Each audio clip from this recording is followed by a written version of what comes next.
One of the more challenging things about being a nurse is that there is barely a shift that goes by where your stress cycle isn't triggered in some major way. And you have very little support. You are expected to tough it out, and you're expected to come back the next day and do it all over again. You are overly stressed and you are feeling burned out. And you may feel alone. It may seem as if everyone around you is handling all this pressure, and you wonder, why can't I handle it? Well, let me tell you, no one is handling it. The systems are broken, and it is understandable why nurses are leaving the bedside. Welcome to Mooksli. We are teaching nurses to move their mindsets, oxygenate their souls, and live differently. And I know you can do it too. At Mooksli, we know that quitting your job is not the answer, and that you probably have feelings of shame or guilt because you believe it is somehow a failure on your part. Maybe you think you're just not trying hard enough, or maybe you believe that somehow you're not as tough as you thought you were. When I went through my own experience of extreme stress and burnout, the people closest to me were shocked when I told them what was going on inside. And the shame and guilt I felt for failing, it was overwhelming.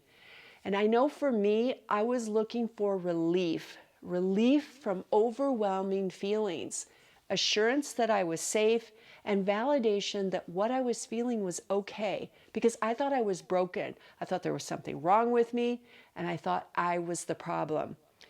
I used unsupportive coping mechanisms to deal with my stress, and I didn't take any action until I had no other choice, and I was in a terrible crisis. And that crisis cost me a lot. It cost me my relationships, it cost me my career, it cost me my physical and mental health. And if that's where you are right now, you do not need to feel any shame or try to hide your discomfort, because I have been there and you are not alone. But before you give up on being a nurse, let me share with you some tools I use to find relief. And this doesn't mean that there's no longer stress in my life. It doesn't mean I don't have overwhelming feelings. But I have learned to accept all feelings and emotions as simply my body's way of sending me a message. The difference is that I now know how to listen to those messages, and I use techniques to process the emotions both physically and mentally. And Mooksli has taught me how to harness stress and manage the 5 stages of the stress cycle in real time as that stress is happening. But the greatest gift I have been given is that I don't have to have any shame or guilt about my feelings.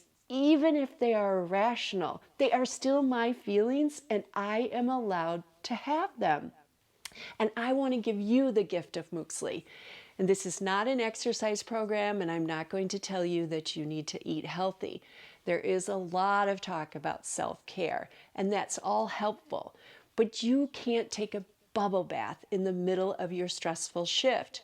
In this series, you will learn about the 5 stages of the stress cycle, and I will give you some practices and guide you through them so that you can begin to use them immediately to support yourself in real time at the hospital, so that the inevitable stress you are under doesn't build up and cost you what it cost me.